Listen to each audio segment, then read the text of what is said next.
अल्लाह रब्बुल इज़्ज़त कलाम मुक़द्दस जे अंदर फरमायो व अन्नल मसाजिद लिल्लाहि फला तदउ मा अल्लाहि अहदा। मस्जिदूं मां अल्लाह तबारक व ताला जे लाइ हिन। मस्जिद में मां अल्लाह रब्बुल इज़्ज़त खां अलावा ॿिए कंहिंखे न सॾियो।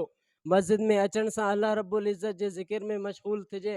मस्जिद में अचण सां अल्लाह रब्बुल इज़्ज़त जे इबादत में मशगूल थिजे। मस्जिद में अचण सां क़ुरान मजीद जे तिलावत में मशगूल थिजे। मस्जिद में अचण सां दुरूद पढ़ण में मशगूल थिजे। दुनिया जूं कचहरियूं, दुनिया जा मामलात, दुनिया जूं लग़्व ॻाल्हियूं मस्जिदनि में न कजनि।